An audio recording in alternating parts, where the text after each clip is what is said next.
Hello everybody, my name is Kiahonfire and welcome to Enshrouded. Want to know how to stay warm in the freezing cold? Well, today we're going to go over that and hopefully stop that frost meter depleting so much. For the absolute basics, we are going to need to talk to the hunter and find something called a pocket heater. This you need coal, reptile leather and metal sheets. Reptile leather being located at the sunken ancient city in the muds near the Blackmire fast travel point.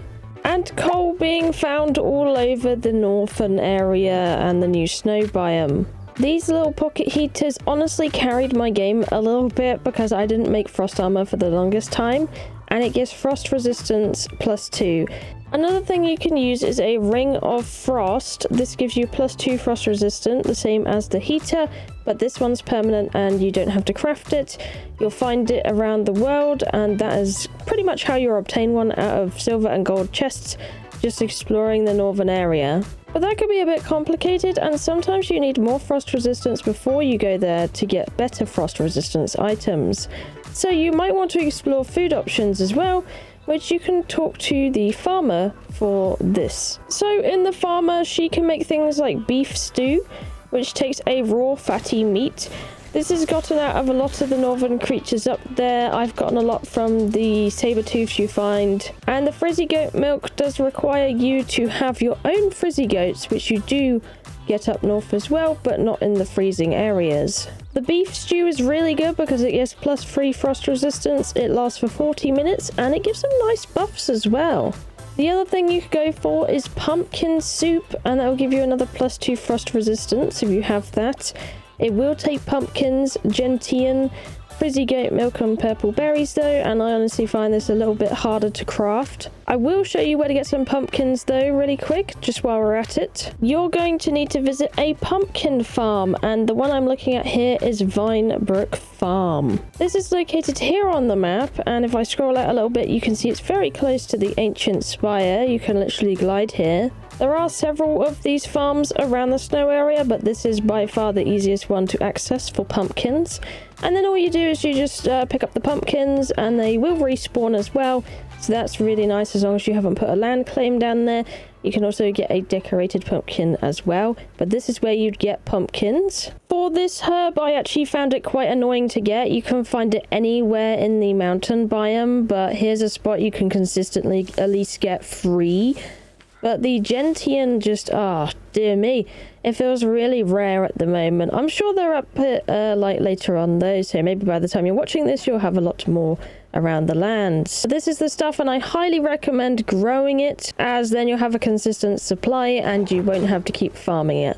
For this particular location though, it's here on the map. It's near a flame shrine, a shroud root, and it's just up from Rough Step, so just north of that. And there's the ancient spire, so hopefully that helps for reference. Now, these are the things that I have used to fully complete all the missions in the mountains. I didn't actually use any frost gear or armor, which I highly recommend you don't do, but I like to play the game backwards for some reason, and I have a pattern of doing it. So hey, like breaking the game, what can I say? But what I would highly recommend you doing is making some frost resistant armor, which would be really helpful. And even if it's just like some crappy frost resistant armor, which to be honest, none of it's crappy, it's just where you want your stats, so just like a really cheap and cheerful set. Which I'm gonna say one of the cheapest sets seems to be the Trailblazer one, but it will give you 2 frost resistance on the head, 4 on the chest, 1 on the arms, 2 on the bottoms, and 2 on the boots, which will be very worthwhile and add up to a lot.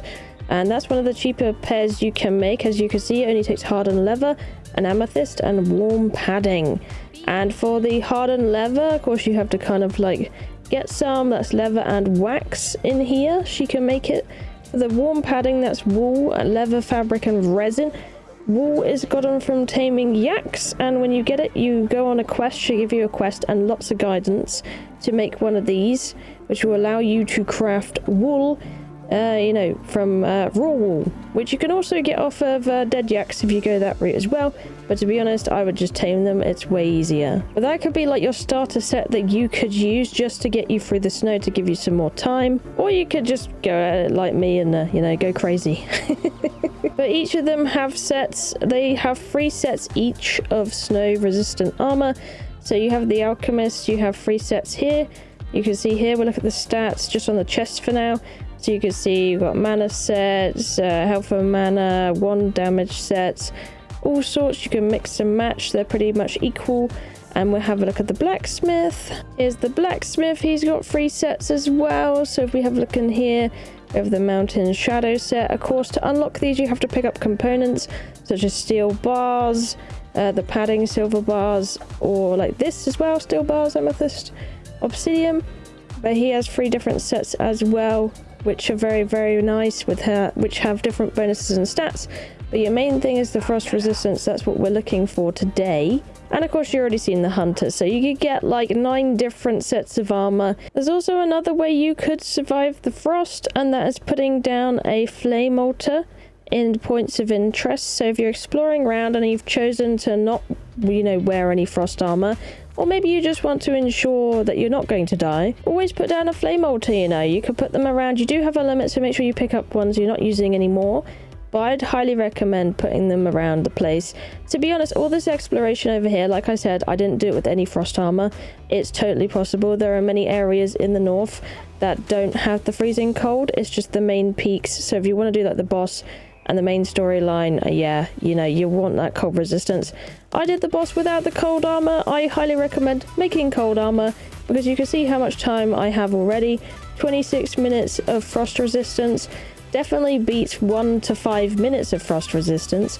I can tell you that right now. And the food will of course also help a whole bunch. But yeah, if you can eventually, definitely make the armor. And if you're strapped for resources, definitely check out my ultimate guide, which I'll link up in the top right. There we'll go through how to get every resource in Albaneve. So if you need any of those, or you're confused where to get silver or steel or anything like that, that video will tell you everything you need to know. Either way, those are the main components of how to deal with the cold. So I hope this video helps you out and you can get on with the mountains and enjoy your time here. It is a ton of fun, believe me. So I hope this will help you out staying warm and enjoy your time. Thank you for watching. I love you, and I'll see you in the next one. Bye bye.